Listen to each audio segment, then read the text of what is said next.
पंढरीनाथ भगवान की जय। माऊली ज्ञानेश्वर महाराज की जय।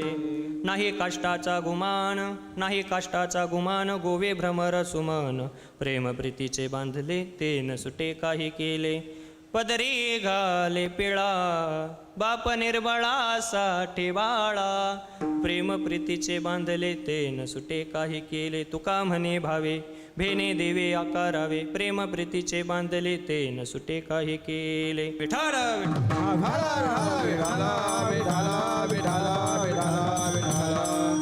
बघा, मला अभंगाकडे प्रवेश करायचा आहे। तुम्हाला दुसरं बंधन सांगतो आणि लगेचच माझ्या अभंगाकडे प्रवेश करतो। या जीवाला दुसरं बंधन आहे ना, तर ते संसाराचं बंधन आहे।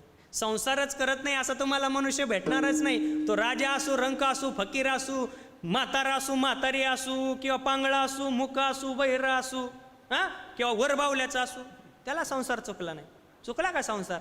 अहो नवे नवे संतांना सुद्धा हा संसार चुकला नाही।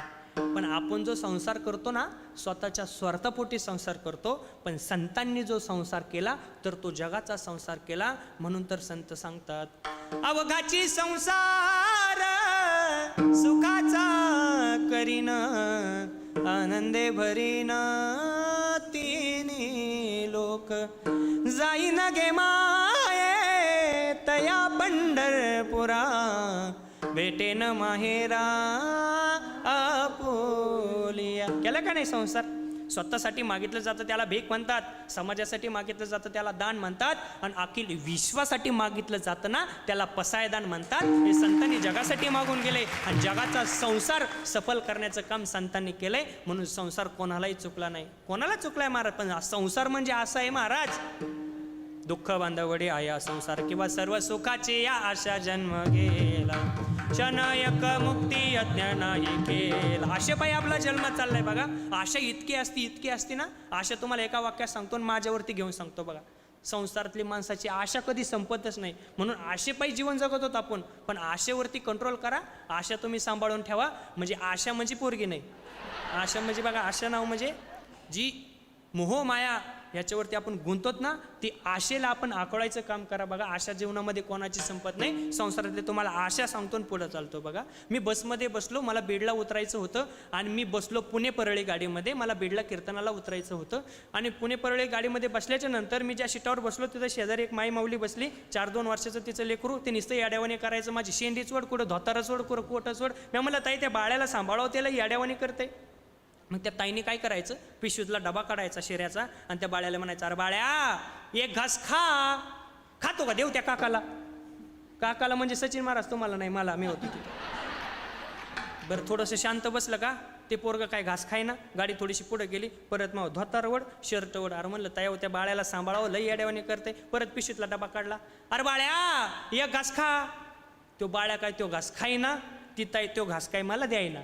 मला रागच आला। मी म्हणलं ताई दानदिशीन तुमचा काय निर्णय एकदाच मला कळवा बरं। एक तर तो घास तुमच्या बाळ्याला तरी द्या, नाही तर तो घास मला तरी द्या। माझं कीर्तनाला जिथं उतरायचं होतं ना, ते गाव निघून गेलेलं 1.5 तास झालं तुमच्या घासापायी।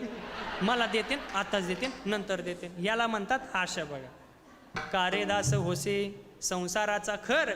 अहो काय संसार आहे महाराज? खर म्हणजे गाढव। गाढव सांभाळण्याची एक पद्धत आहे माहिती आहे ना। ते गाढव सोनाराच्या दुकानात असतं बघा, असं सजवलेलं, बरोबर का? जागे होत ना तुम्ही? ते दिवसभर शेतात राबतं, माती वातं, विटा वातं, आणि संध्याकाळी गाढवाचा मालक गाढवाला बांधत नाही। ते गाढव दावणीला येतं आणि असं उभा राहतं। तुम्ही कधी बघितलं का? होय दत्ता महाराज, गाढवाच्या गळ्यामध्ये कुठं कासरा, दाव, दोरी नसते। गाढवाचा मालक येतो, गाढवाच्या पाठीवरून असा हात फिरवतो, आलास बर। ते गाढव सकाळपर्यंत असंच। कारे दास होसी संसाराचा खर। खर म्हणजे कोण? लक्ष द्या, गाढव। परत सकाळ सकाळी आता गाढवाचा मालक येतो, असा पाठवून असा हात फिरवतो, उठा कीर्तनाला जायचं, उठा जनावराच्या दारा काढायचे, उठा दूध डेअरीवरती दूध घालायला जायचे, उठा तुम्हाला कीर्तनाला जायचं। अहो रोज त्या बोंबलत गाढवाला दिवसात 2-2 गावी फिरावं लागतं आणि संध्याकाळी परत संध्याकाळी दावणीला येऊन उभं राहावं लागतं. कोणत्या गाढवाचं सांगतोय मी? आले ना मुद्द्यावरती तुम्ही? हा, खर म्हणजे गाढवाची उपमा दिली आहे महाराज आपले. पण जगद्गुरु तुकोबाराने आपल्यासारख्याला सांगावं, संसारे असावे असोनी नसावे, भजन करावे वेळोवेळा विठ्ठल विठ्ठल.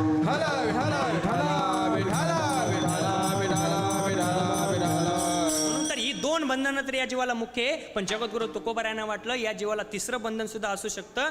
त्या बंधनाचं नाव हे गुणाचं बंधन. बघा, शब्द स्पर्श रूप रस गंध. गंध म्हणजे गुण. प्रत्येकाच्या अंगामध्ये काहीतरी गुण असतात. काही माणसं गुणी असतात तर काही अवगुणी असतात. म्हणून गुणाचं बंधन सुद्धा आहे. गुणाचं बंधन लागलं त्या भुंग्याला. भ्रमर म्हणजे भुंगा, जैसा भ्रमर भेदी कोडे जैसे हिन काष्ट कोरडे. काष्ट म्हणजे लाकूड आणि हा भ्रमर हा भुंगा सूर्यविलासी नावाच्या कमळाच्या प्रेमामध्ये पडला. बघा, पण ते सूर्यविलासी नावाचं कमळ म्हणते. सूर्यविलासी नावाच्या कमळाचं एक महाराज वैशिष्ट्य, सूर्योदय झाल्याच्या नंतर पाकळ्या कोमलल्या जातात आणि आई सूर्यास्त जसा जसा होईल ना तशा तशा पाकळ्या मिटतात. तो भुंगा यायचा, रोज त्या कमळातलं मकरंद सेवन करायचा. ओढ इतकी निर्माण झाली, एवढं प्रेम दडलं त्या कमळावरती, त्या भुंग्यानं मकरंद सेवन करायचं सोडलंच नाही. संध्याकाळची वेळ व्हायला लागली, पाकळ्या मिटायला लागल्यात. सूर्यविलासी नावाचं कमळ म्हणते, अरे भुंग्या, अरे भ्रमरा, माझं मकरंद सेवन करू नको, तू तुझ्या घरी निघून जा. माझ्या पाकळ्या आता मिटतील. माझ्या पाकळ्या मिटल्याच्या नंतर तुला श्वास घ्यायला त्रास होईल, तू गुदमरून मरून जाशील. अरे भुंग्या, अरे मला माहिती रे, तू रामायणामध्ये काय काही अहिरावण महिरावण यांची पत्नी चंद्रसेना, याचा तू लाकडाचा पलंग पोकारलायस रे. ज्यावेळेस अहिरावण महिरावण प्रभू श्रीराम यांचं युद्ध होतं, या युद्धाच्या प्रसंगी अहिरावण महिरावण मारणात हे कशानं मरतील याचं रहस्य त्यांच्या पत्नीला माहिती होतं. कोणाच्या? अहिरावण महिरावणाच्या. आपले पतिदेव कशानं मरतील हे कोणाला माहिती होतं? त्यांच्या पत्नीला. बघा, तुम्ही असं समजू नका, बसलेले पुरुष मंडळी, तुमचे कुटाणे किंवा तुमचे कारनामे, तुम्ही काय करता, कुठे जाता, कुठे बसता, आपल्या बायकोला माहीत नसतं. हा डोक्यातला भ्रम काढून टाका. बायकोला सगळं माहिती असते. बघा, बायकोला इतकं माहिती असतं, बायको खबऱ्याच एवढे असते. बघा, बायकोचं इतकं लक्ष असतं, नवरा काय करतोय, कुठं जाय, सगळं बायकोला जेवढं माहिती असतं ना ते कोणालाच माहिती नसतं. बघा, आणि बायांच्या कधी पोटात राहतच नाही. बघा, सचिन महाराज तुला म्हणून सांगते, तुला म्हणून सांगते, आणि अख्ख्या बीडला येडा हाणती. काय करावाच बा बायांना, हे तुला म्हणून सांगते बरं का, कुणाला सांगू नको. आणि वाटोळ केल्याशिवाय राहत नाही. जावाचं पटू नये. जावाचं पटत नसलं का कोंबड्याव घालतीन, जावाला शिवाय देते. या जाव आहेत महाराज, यांच्या पोटात कधी राहत नाही महाराज. आणि महाराज या बायांवरती विश्वास ठेवायचंच काम नाही राहिलं बा. मग मी म्हणतो बायकोवरती विश्वास ठेवा बरं का, पण लई ठेवू नका. बायकोवरती अर्धाचा विश्वास ठेवा आणि अर्धा विश्वास ठेवू नका. बघा, माझ्या परमादान परमेश्वर माझे मोठे बंधू प्रकाश महाराज कायम कीर्तनात सांगत असतात. बघा, त्यांनी एक दिवस काय 1,500चा शर्ट घरी नेला आणि वहिनी म्हणल्या, वा वा शर्ट लय भारी. बघा, सूत बघितलं कितीला आणला. प्रकाश महाराज म्हणले 300 रुपयाला शर्ट आणला. वहिनीने पिशवीतले 300 रुपये काढले आणि दादाला देऊन टाकले. काय करा, ह्याचा तुम्हाला दुसरा ना, हे माझ्या भावाला नेऊन देते. काय महाराज, बाया कुठं डोकं लावते, आणि भावावरती लई प्रेम आहे महाराज. इतकं प्रेम आहे का तुमच्या भावावरती? तुमचं भावावरती जर लईच प्रेम होतं चाललं असलं ना, तुम्ही नागाच्या बहिणीनं नागाला पूजिता ना, सापाला पूजिता का? किती भावावरती प्रेम आहे. इतकं भावावरती प्रेम. सख्या भावावरती जेवढं प्रेम नाही ना, तेवढं नागपंचमीच्या दिवशी तुमचं नागावरती तेवढं प्रेम असतं. आणि त्या नागोबाला, तुमच्या त्या भावाला असं वाटलं, माझ्या बहिणीने मला आज दूध पाजलंय, माझी चांगली सेवा केली, मला ओवळलं. नवे नवे मला दूध पचत नव्हतं, तरी मला जोरू जोरू पाजलं. भावाला वाटलं माझी लई सेवा केली माझ्या बहिणीने. भावाला वाटलं रात्रीच्या 2 वाजता माझ्या बहिणीला भेटायला जायचं, म्हणून त्याने बेडरूममध्ये तुम्हाला दर्शन द्यायला यावं. कुणी? तुमच्या भावानं. झोप लागन का तुम्हाला? कसं काय नाही लागन? अहो, तुम्हाला भाऊ भेटायला आला, तुम्ही आनंदाने झोपले पाहिजे ना. हा, लागन का झोप तुमच्या भावावरती?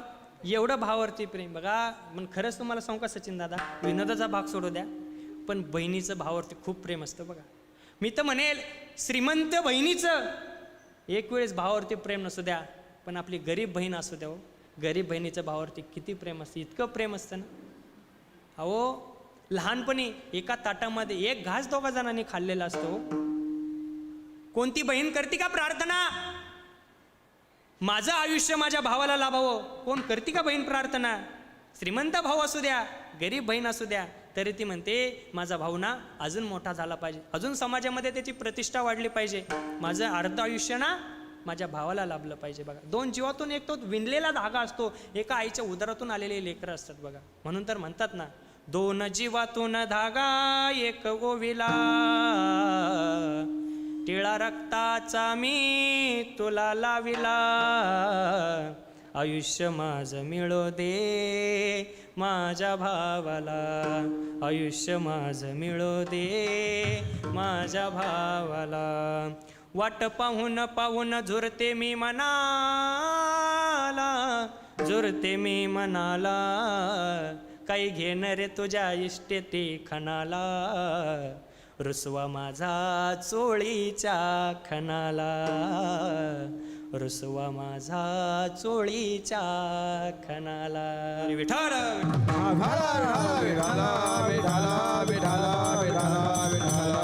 बहिणीला भावाकडून एकाच गोष्टीची अपेक्षा असते, मला हक्काची चोळी आणि हक्काची मला सणावाराला माझ्या भावानं आले पाहिजे, मला नागपंचमीच्या सणाला मला तो न्यायला आला पाहिजे.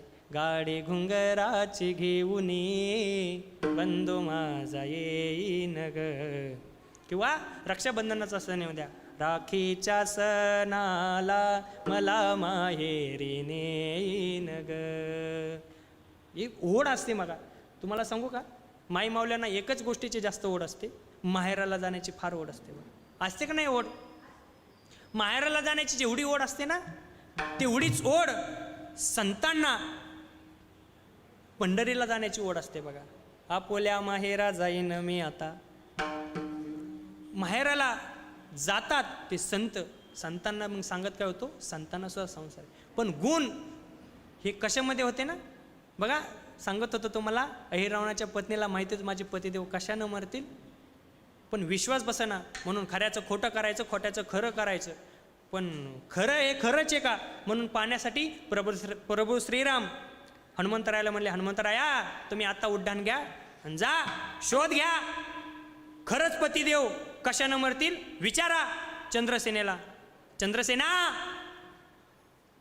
मी राम भक्त हनुमान, तुझ्या पतिदेव कशानं मरतील सांग.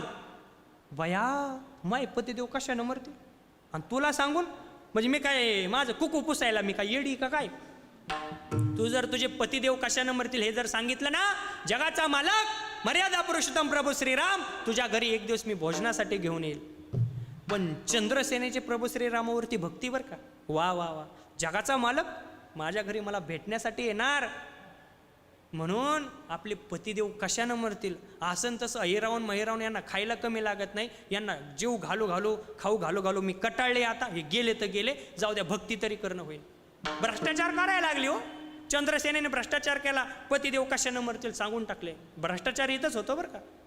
बघा, पतीची सेवा करणं हा पत्नीचा धर्म असतो, सेवा करायला सांगतो, पण कशानं मरतील हे सांगतो. भ्रष्टाचार करायला लागले महाराज. भ्रष्टाचार सुद्धा होतो आणि हा भ्रष्टाचार आम्ही लहानपणापासून शिकलो.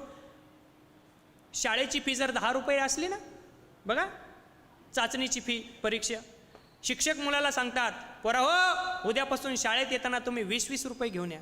ते पोरगं घरी जातं, आई सरांची परीक्षेची फी भरायची, सरांनी ना 50 रुपये मागितल्यात. खरी फी किती होती? 10 रुपये. मास्तरांनी सांगितले 20 रुपये. पोरगं घरी गेलं, आई शाळेची फी भरायची 50 रुपये दे. ती आई आपल्या पतिदेवाकडे गेली, अहो पप्प्याची फी भरायची, पप्प्याने 100 रुपये मागितल्यात. आई इथंच बायाने भ्रष्टाचार सुरू केला ना. 10 वरलं प्रकरण 100 वरती नेले. करत का नाही बाया भ्रष्टाचार? तुम्हाला सांगू का, सरकार जेवढं भ्रष्टाचार करत नाही तेवढ्या बाया भ्रष्टाचार करते. ती बाया लय खेळ बेकार. पण पतिदेव कशानं मरतील सांगून टाकलं. स्वर्गामध्ये अनेक भुंगे जातात आणि अनेक भुंगे जाऊन स्वर्गामधून अमृत प्राशन करून येतात आणि ते अमृत अहिरावण महिरावणाला पाजतात. अहिरावण महिरावण गतप्राण व्हायच्या वेळेस ना ते परत उठून बसतात, ते अमर होऊन बसतात आणि परत युद्धासाठी तयार. हनुमंतरायाने उड्डाण घेतले, वरच्या वर सगळे भुंगे मारून टाकले. प्रभू श्रीरामाने इकडे अहिरावण महिरावणाला मारून टाकलं. पण एक भुंगा हनुमंतरायांना शरण आला, हनुमंतराया मला मारू नका, तुम्ही सांगाल ते काम करायला तयार आहे, मी इथून पुढे तुमच्या सेवेमध्ये ऋणी राहील. हनुमंतराय म्हणले, तुला एक काम करावं लागेल, आजच्या रात्री तुला चंद्रसेनेचा पलंग पोखरावं लागेल. आणि पलंग म्हणजे तो लाकडाचा पलंग असणारा, काष्ट कोरडे. रात्रभर त्या भुंग्यानं गुणगुण गुणगुण गुणगुण करत तो पलंग पोखरला आणि पोखरल्याच्या नंतर तो मुक्त झाला. तो भुंगा निघून गेला. पण सकाळी ठरल्याप्रमाणे अहिरावून मयुरावून कशाने मरतील हे जर सांगितल्याच्या नंतर प्रभू श्रीराम भोजनासाठी येणार होते. ठरल्याप्रमाणे प्रभू श्रीराम घरी आले, पण प्रभू श्रीराम त्या पलंगावरती बसणार. तो पलंग लाकडाचा रात्रभर पोखरलेला असल्यामुळं तो पलंग काठ दिशेने तुटून पडला. प्रभू श्रीराम बसायचे आणि काठ दिशेने तुटला.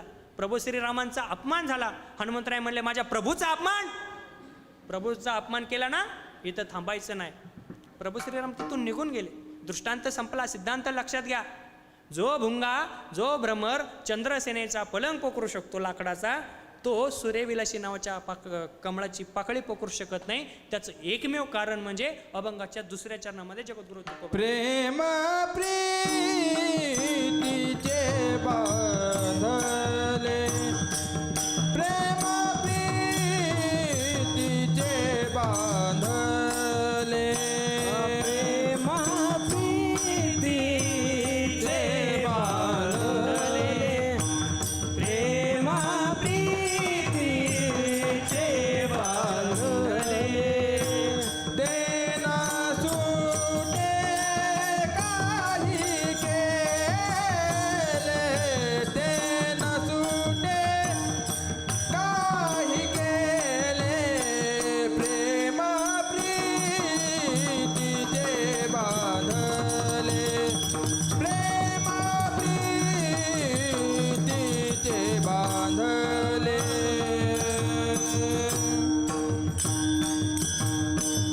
अभंगाच्या द्वितीय चरणामध्ये जगद्गुरु तुकोबारायांनी सांगावं, प्रेम प्रीतीचे बांधले ते न सुटे काही केले. प्रेम, प्रेमामध्ये सगळेजण गुंतून पडतात, तसा भ्रमर सुद्धा गुंतून पडला होता. म्हणून तर जगद्गुरु तुकोबारायांनी हा दृष्टांत टिपला होता. ज्यावेळेस भामचंद्र डोंगरावरती तपश्चर्यासाठी जायचे ना जगद्गुरु तुकोबाराय, त्यावेळेस जायच्या क्षणी त्यांनी दृष्टांत टिपला आणि जगद्गुरु तुकोबारायांचे ओठ आले. जगद्गुरु तुकोबाराय म्हणले, नाही काष्टाचा गुमान, गोवी भ्रमर सुमन. गोवी म्हणजे गुणगुण करणे आणि ते सुमन म्हणजे कमळ. या कमळाची त्यांनी पाकळी पोखरली. बरं मला सांगा, तर तो भुंगा त्या कमळाची पाकळी पोखरू शकत नाही. त्याचं एकमेव कारण म्हणजे तो त्याच्या प्रेमामध्ये गुंतलेला आहे. म्हणून तर मला सांगा, प्रेम सुद्धा जगामध्ये कोणाला चुकलेलं आहे का हो? प्रेम माणसानं जरूर करावं. प्रेम करू नका या मताचा मी नाही, पण माणसानं प्रेमच करायचं असेल किंवा माणसाला जर प्रेमच करायचं असेल तर माणसानं माऊली ज्ञानोबारायांच्या ज्ञानेश्वरीवरती प्रेम करावं, जगद्गुरु तुकोबारायांच्या गाथीवरती प्रेम करावं, स्वामी विवेकानंदांच्या जीवनचरित्रावरती माणसानं प्रेम करावं. माणसाला जर प्रेमच करायचं आहे ना, आपल्या आई वडिलांवरती प्रेम करावं. जगाच्या पाठीत आपल्याला काही कमी पडणार नाही. आई वडिलांवरती प्रेम करा महाराज. कारण की महाराज, माणसानं का आई वडिलांवरती प्रेम करावं? बाकीची जी दुनिया आहे ना, ती स्वार्थी दुनिया आहे. पण जगातील एकमेव असं दैवत असेल की फक्त लेकराचं हित व्हावं, ही सद्भावना फक्त अंतकरणामध्ये कोणाची असेल ना, त्या व्यक्तीचं नाव म्हणजे आई आणि त्या व्यक्तीचं नाव म्हणजे बाप आहे. विठाल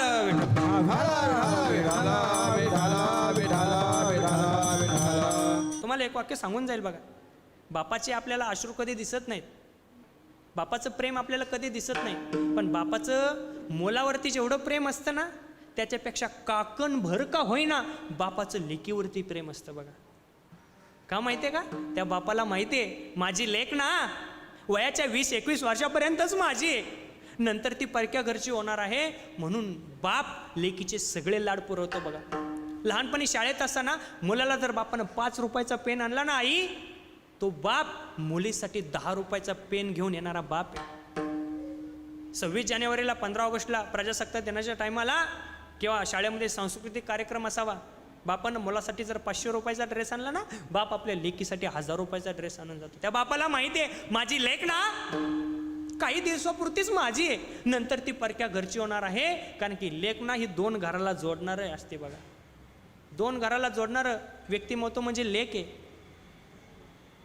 आणि लेक ही बापाचं काळीज असते बरं का, काळीज असते. बापाची माया कधी दिसत नाही हो. बापाची माया ही दडलेली असते, त्याच्या उरामध्ये नेहमी माया दडलेली असते बघा. बापाचं प्रेम आपल्याला दिसत नाही, पण महाराज बापाचं प्रेम कधी दिसतं माहिती आहे का? ज्यावेळेस लेक नांदायला जाईल ना, ज्यावेळेस 2 घराला जोडते ना. कारण की महाराज लेक ना वडाच्या पारंब्यासारखी, लेक किती मोठी होत जाते, किती मोठी होते, पण बापाला कधी विसरत नाही बघा. लेक वडाची पारंबे पांग बापाचं फेडते, असो सासर माहेर दोन घराला जोडते. जेव्हा बापाला कळाले त्याचे काळीज जळाले, तिला छातीशी धरून त्यानं टिपूस गाळले, त्यानं टिपूस गाळले. बाप तुम्हाला रडताना त्या क्षणी दिसेल. ऐकून घ्या, बाप कधी रडताना दिसत नाही. त्या बापाची स्वतःची आई जाऊ द्या, तो बाप कधी रडला नाही. पण आपली लेक एकुलती एक, आपल्या काळजाचा तुकडा ज्यावेळेस नांदायला जातो ना, त्यावेळेस त्याच दिवशी बापाच्या डोळ्यामध्ये अश्रू आल्याशिवाय राहणार नाही महाराज. कारण त्याचं एकमेव कारण म्हणजे बाप साठवितो अश्रू फक्त एका क्षणासाठी, जन्मभरचे रडतो लेक जाताना सासरी, लेक जाताना सासरी. लेकीचं सुद्धा बापावरती तेवढं प्रेम असावं. ती लेकीने जावं, स्वतःचा संसार नेटनेटकेपणाने ठाटावा, पण कालांतराने तिला माहेरची ओढ निर्माण व्हावी, तिने माहेराला यावं. आणि माहेराला येत असताना कित्येक दिवस ओलांडावी, ती माहेरला आली नाही. पण माहेरची आठवण झाली. दिवाळीच्या सणाला त्या लेकीला वाटलं आपल्या बाबांना भेटायला जावं. पण महाराज तो बापत या विश्वामध्ये राहिला नाही, तो बाप गतप्राण झाला. एकदा का माहेरामधला तुमचा बाप गेला ना आई, माहेरामध्ये तुम्हाला किंमत राहणार नाही. माहेरामध्ये तुम्हाला किंमत कुठपर्यंत आहे? जोपर्यंत माहेरामध्ये तुमचा बाप जिवंत आहे ना, तोपर्यंत माहेरामध्ये तुम्हाला किंमत आहे. एकदा का तुमचा हक्काचा बाप गेला ना, तुमचा हक्काचा उंबरठाच गेला, तुमची चोळी बांगडीच केली महाराज. तुम्ही त्या घरी ना मुलगी म्हणून कधीच जाणार नाही, पाहुणी म्हणून जरूर जाल बघा.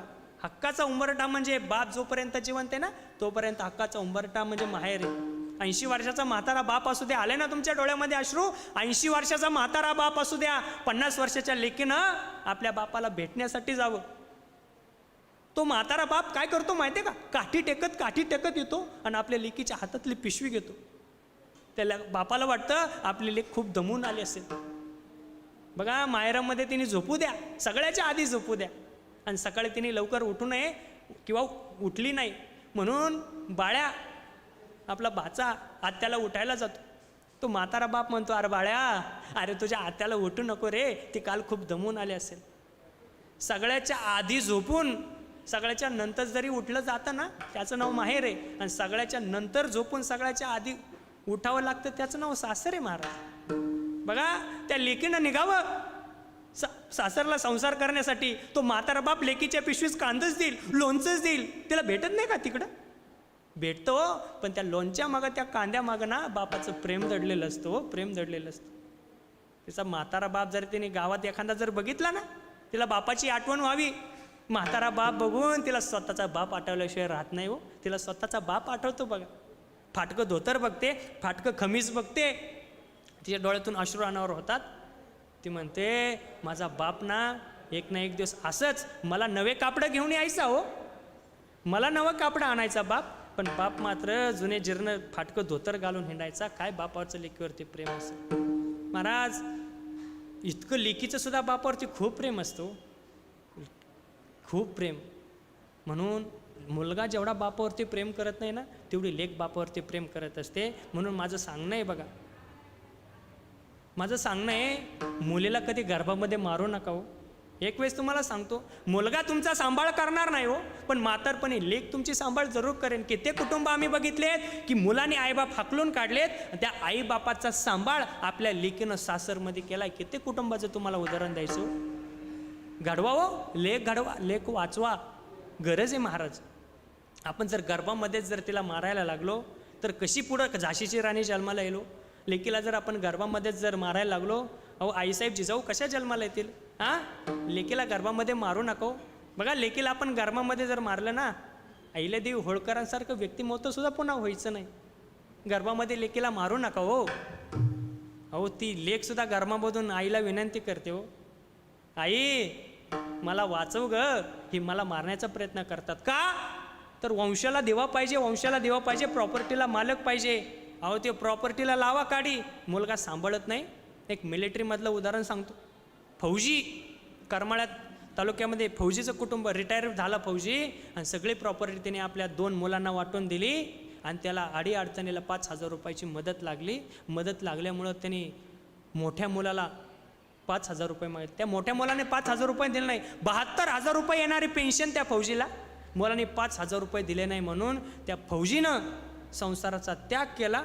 संसारात त्याग केला म्हणजे मुलाबाळाचा त्याग केला. तेव्हापासून तो रोज बाप दारू पितोय. तो आज कुठं पण गटारात लोळतोय. तो देशाचा जवान होता, पण त्याला मुलाबाळामुळं मुलांनी चांगली मुलांच्या संस्कारावरती डिपेंड असतं बघा. आपल्या मुलांनी 5,000 रुपये दिले नाही म्हणून तो दारू प्यायला लागला. टेन्शन असतं माणसाच्या. पण एक वाक्य सांगून जाईन तुम्हाला, टेन्शन किती येऊ द्यावं, पण दारू गांजा मत पी यारो अक्कल गुम हो जाते. हे दारू गांजा पिऊन आपलं आयुष्याची बर्बादी करू नका. पण बघा, वंशाच्या दिव्यापायी मात्र पंथी मात्र विजून देऊ नका. ती पंथी म्हणजे आपली लेक आहे. तीच महाराज भविष्यामध्ये, ती लेक जर तुम्ही जन्माला घातली ना, तीच भविष्यामध्ये सिंधुताई सपकाळ होऊ शकते. तीच भविष्यामध्ये लता दीदी मंगेशकर होऊ शकते. हो, तिला मारू नका गर्भामध्ये. तीच तुमची सांभाळ करणारी, तीच तुमच्यावरती प्रेम करणारे व्यक्तिमत्व आहे. आणि बाप सुद्धा लेकीवरती इतकं प्रेम करतो, इतकं प्रेम करतो. कोणत्याही क्षेत्रातला बाप असू द्या, हो, पैलवान क्षेत्रातला बाप असू द्या, आई महाराष्ट्र केसरी पैलवान बाप असू द्या, सचिन दादा, तो महाराष्ट्र केसरी पैलवान म्हणजे महाराष्ट्र केसरी हे जर पद मिळवायचं असेल ना, चांगल्या चांगल्या पैलवानांना खाली पाडावं लागतं, मग आपल्याला महाराष्ट्र केसरी पद भेटतं बघा. आणि महाराष्ट्र केसरी पद भेटलं म्हणून ग्रामस्थानी गावकऱ्यानं त्या पैलवानाचा सत्कार ठेवला. त्या पैलवानानं आपल्या घराचा उंबरठा सोडावा आणि बाहेर सत्कारासाठी निघावं. पण 5-6 वर्षाच्या चिमुरड्या लेकीनं आपल्या बापाच्या पायाला घट्ट मिठी मारावी. तो पैलवान बाप आपल्या पत्नीला म्हणतो, अगं ऐकलंस का गं, या पोरीला धर, नाही तर ही पोरगी मला पाडन. ज्याने भले भले पैलवान पाडलेत, पण तो त्या पोरीला पाडू शकत नाही. त्याचं एकमेव कारण म्हणजे ते बापाचं लेकीवरती असणारं प्रेम. म्हणून तर जगद्गुरु तुकोबराने हा दृष्टांत टिपला आणि अभंगाच्या 3ऱ्या चरणामध्ये आपल्याला पदरी घाली पिळा, पदरी घाली पिळा, पदरी घाली पिळा, पदरी घाली पिळा,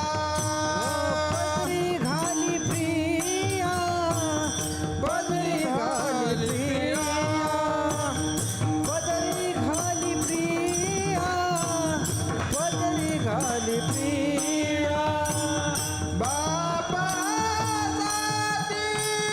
निर्भय बाळा, बापासाठी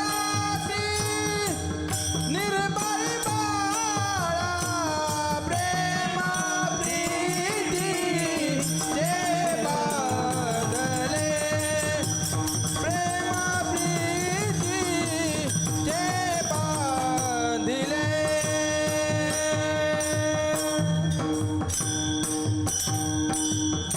अभंगाच्या 3य चरणामध्ये जगद्गुरु तुकोबराने सांगावं, पदरे घाले पिळा, बाप निर्बळासाठी बाळा. बघा, बाप हा बाळासाठी, बाप महाराज असं व्यक्तिमत्व पुन्हा होणे नाही. बाप हा पडद्यामागचा कलाकार असतो बघा. लेकरती प्रेम करणारं व्यक्तिमत्व म्हणजे बाप हे. म्हणून तर जगद्गुरु तुकोबरा म्हणतात, प्रेम प्रीतीचे बांधले ते न सुटे काही केले. ते काही केले बगर प्रेम बापाचं कधी कमी होणारं नसतं. म्हणून तर महाराज प्रेमाचं बंधन, गुणाचं बंधन, प्रेम केलं पाहिजे. प्रेम करू नका याच्या मताचा मेन आहे. प्रेम जरूर करावं, पण तुम्हाला सांगितलं ना, आई वडिलांवरती प्रेम करा, तुम्हाला काही कमी पडणार नाही महाराज. पंढरपूर क्षेत्री जगाचा मालक पंढरपूरमध्ये गेले 28 युग झालं उभा आहे ना, ते फक्त एका कारणामुळे उभा आहे. त्या पुंडलिकानं आई वडिलांची सेवा केली आणि आई वडिलांची सेवेवरती भगवान परमात्म्यानं प्रसन्न व्हावं आणि भगवान परमात्म्यानं भेटण्यासाठी पुंडलिकासाठी अजूनही तिष्ठत, अजून भेटण्यासाठी. तरी आई वडिलांची सेवेमध्ये कमतरता नाही. नाही तर महाराज काय सांगावं तुम्हाला, आई वडिलांची सेवा करा. जाता जाता तुम्हाला सांगू नये, जगामध्ये काही नाही बघा. मातृदेव भो, पितृदेव भो, आचार्य देव भो, या 3 जणांची जर तुम्ही सेवा केली ना, देवारातल्या देवाला अगरबत्ती ओवाळायची सुद्धा गरज नाही. मातृ म्हणजे आईची सेवा करा, पितृ म्हणजे बापाची सेवा करा, आणि आचार्य म्हणजे संतांची सेवा करा. जगामध्ये तुम्हाला संत काय करत असतात आपल्या जीवनामध्ये? संत महाराज नेहमी आपल्या जीवनामध्ये योग्य त्या मार्गाला नेणारं व्यक्तिमत्व म्हणजे संत आहेत महाराज. मार्ग धावणे गेले आधी दयानिधी संत. संत हे दयानिधी स्वरूपाचे संत असतात. ते आपल्या जीवनामध्ये योग्य तो मार्ग दाखवत असतात. म्हणून संतांनी आपल्याला सगळ्यात सार जर कोणती गोष्ट जर सांगितली असेल ना, परमार्थाला लागायची. तुम्ही परमार्थ करा, आणि परमार्थ करत असताना एक गोष्ट करा, कामामध्ये काम, मुखी राम नाम. मुखानं त्या रामाचं भजन करायचं, मुखानं त्या भगवंताचं भजन करायचं. विठोबा रखुमाई, विठोबा रखुमाई, विठोबा रखुमाई.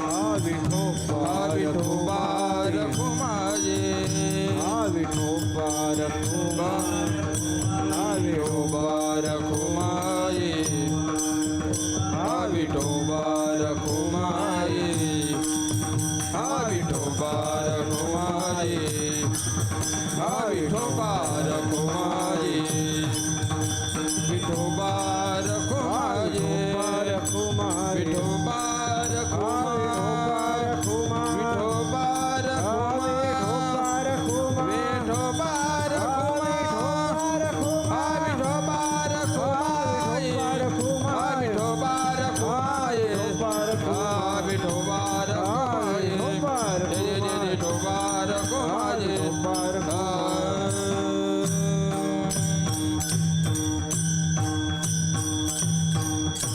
आपण जर असं प्रेमानं जर असं भावानं जर भगवंताचं जर भजन केलं ना, देव आपल्याला काही कमी पडून देणार नाही हो. फक्त त्याचं भावाने आणि श्रद्धेने त्याचं भजन करा. बघा, एकदा का आपण भावाने जर भगवंताचं भजन केलं ना, तो कामे न सांगता करी. भावानं निष्ठेने श्रद्धेने भगवंताचं भजन करा. तो आपल्याला न सांगता सुद्धा आपलं काम करीन. फक्त तुम्ही देवाकडे भाव न्या, कारण की भाव धरून या वाचे ज्ञानेश्वरी. तुम्ही भावानं जर ज्ञानेश्वरी जर वाचली ना, तर कृपा करी हरितयावरी. बघा, राष्ट्रसंत भगवान बाबा आपल्याला सांगायचे माणसानं ज्ञानेश्वरी वाचावी. का माणसानं ज्ञानेश्वरी वाचावी? आपल्याला देव भेटावा याच्यासाठी माणसाने ज्ञानेश्वरी वाचू नये. आपल्याला भेटलेला देव कळावा, समजावा याच्यासाठी माणसाने ज्ञानेश्वरी वाचली. कारण की ज्ञानेश्वरीमध्ये जेवढी ताकद आहे ना, जगाच्या पटरी कोणत्याही ग्रंथामध्ये तेवढी ताकद नाही महाराज. ज्ञानेश्वरीमध्ये खूप ताकद आहे. वाचली पाहिजे, पण ती भावाने वाचली पाहिजे. कारण की देव भावाचा भुकेला हाची दुष्काळ तयाला. देव इतका भावाचा भुकेला असतो ना. एकदा भगवान श्रीकृष्ण अर्जुनाला गीता सांगत असताना अर्जुनाला म्हणतात, अरे अर्जुना, अरे आम्ही भावाचे पाहुणे आहोत रे. आम्हाला फक्त भाव महत्वाचा आहे. पै भक्ती एके मे जाणे तेथ सान थोरन म्हणे, आम्ही भावाचे पाहुणे भलते लया. हे सांगावे काय किरीटी, तुझी देखील आपुलिया तिठी. मी सुदाम्याच्या सोडी गाठी पहोया लागी. कोण म्हणतात? भगवान श्रीकृष्ण अर्जुनाला ज्यावेळेस गीता सांगत होते ना, हे वर्णन माऊली ज्ञानोबाराने ज्ञानेश्वरीमध्ये केलं. अरे अर्जुना, अरे मी त्या सुदाम्याचे असे धोत्राच्या काठीमध्ये बांधलेले पोहे खाल्लेत रे. त्याचा फक्त मी भाव जाणलाय. तो सतत माझं भजन करत असतो, सतत श्रीकृष्ण गोविंद हरे मुरारी. हे नाथ नारायण वासुदेव, हे नाथ नारायण वासुदेव, हे नाथ नारायण वासुदेव. सतत भजन करायचे, भजनामध्ये दंग. पण महाराज, त्या भजनाचा प्रभाव जगाच्या मालकाला भगवान श्रीकृष्णाला भेटण्यासाठी सुदामानं जावं बरं का, योगायोगानं द्वारका नगरीच्या बाहेर जावं आणि द्वारपालाला म्हणावं, अरे द्वारपालो कन्हैया से कह दो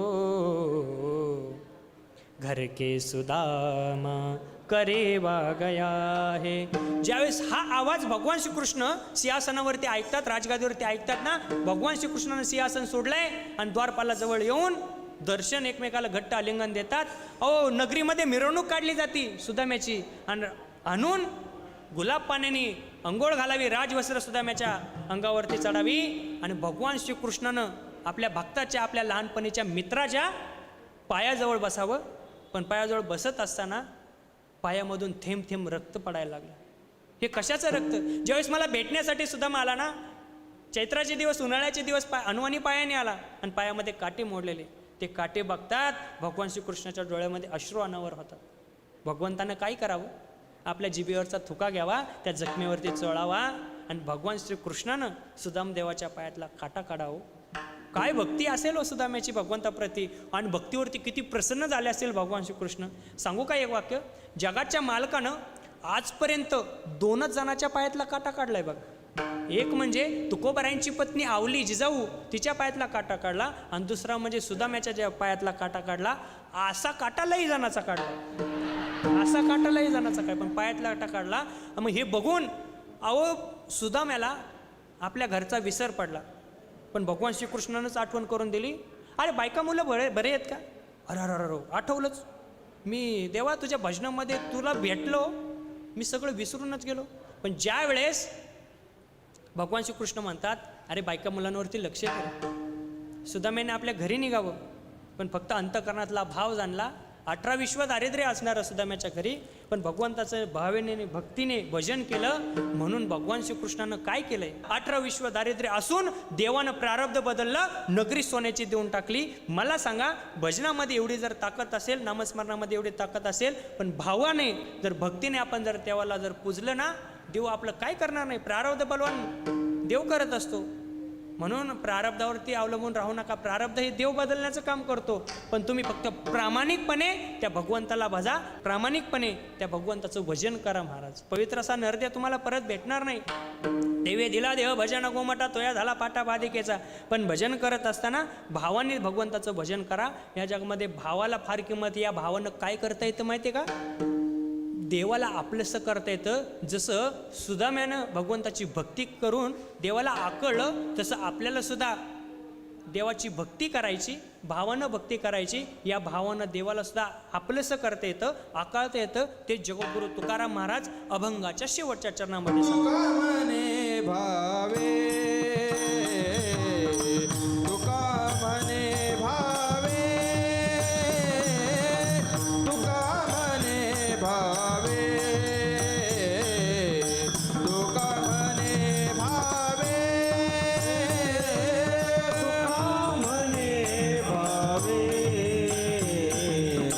तुका म्हणे भावे, तुका म्हणे भावे, तुका म्हणे भावे, तुका म्हणे भावे. मेरे देवे आकरावे, मेरे देवे आकरावे, प्रेम प्रीतीचे बांधले, प्रेम प्रीतीचे बांधले, प्रेम प्रीतीचे बांधले, प्रेम प्रीतीचे बांधले.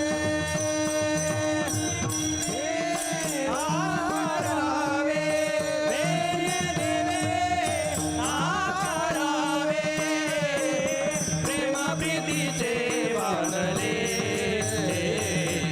प्रेम प्रीतीचे बांधले, प्रेम प्रीतीचे बांधले, तीन सुटी बांधले.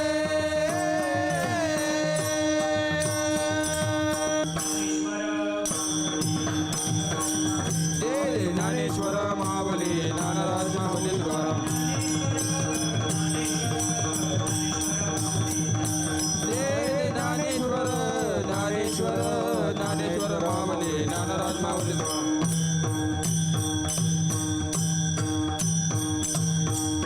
तुका म्हणे भावे, भेने देवे आकारावे, प्रेम प्रीतीचे बांधले, ते नसटे काही केले. झालंय आपलं कीर्तन. चांगलं बघा, चांगलं राहा, आपापले माणसं मोठी करा. देवाच्या देशाच्या धर्माच्या कार्यात आपापले मतभेद विसरून एका आईच्या लेकराप्रमाणे धर्ममंडपामध्ये एकत्र राहायला शिका. झालं तुमच्या कार्यक्रमाचं सार्थक. बघा, एका आईच्या लेकराप्रमाणे एकत्र राहायला शिका. बघा, दुसऱ्याच्या दुःखाला दुःख मानणं, मगच माणसाला माणूस म्हणता येतो. दुसऱ्याच्या दुःखाला दुःख मानता आलं पाहिजे, दुसऱ्याच्या सुखाला आपलं सुख मानता आलं पाहिजे. नाहीतर दुसऱ्यानी गाडी घेते ना आपल्या पोटात दुखता कामा नाही. बघा, म्हणून दुसऱ्याचं चांगलं बघण्याची ज्याच्यामध्ये दानत आहे ना, जगात सर्वात मोठं व्यक्तिमत्व होण्याची सुद्धा ताकद त्याच्यामध्ये असते. म्हणून तर बघा, मोठं होण्याचं काम करत असतो. म्हणून जाता जाता तुम्हाला एकच सांगेल की आईवडिलांची सेवा करा. गळ्यात पवित्र अशी तुळशीची माळ घाला, कपाळ गोपी चंदन टिळा लावा, आईवडिलांची सेवा करा. झालेले कीर्तन रूपी सेवा आपण जगद्गुरू तुकाराम महाराजांच्या चरणी समर्पित करूया. त्याचं कारण म्हणजे त्यांचं अभंग सेवेसाठी निवडलेलं आहे. चुकीचं आहे ते माझं मला परत करून द्या. जे बरोबर आहे ते संतांनी आपल्या केलेलं परिवर्तन आहे, आपल्या वाणीमध्ये दिलेलं ते श्रेय आहे. म्हणून तुम्ही ते अंतःकरणामध्ये रुजवा.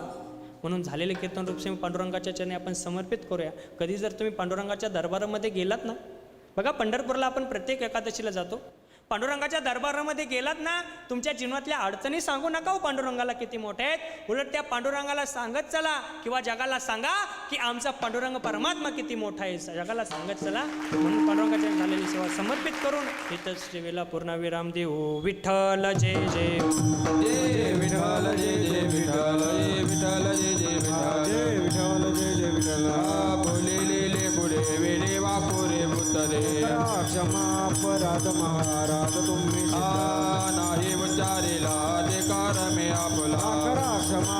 महाराज महाराज तुम्ही सिद्ध तुका म्हणे ज्ञानेश्वरा राखा पायापैकी करा अपराध महाराज तुम्ही सिद्ध ज्ञानदेव तुकाराम ज्ञानदेव तुकाराम ज्ञानदेव तुकाराम ज्ञानदेव तुकाराम तुकाराम तुकाराम तुकाराम तुकाराम तुकाराम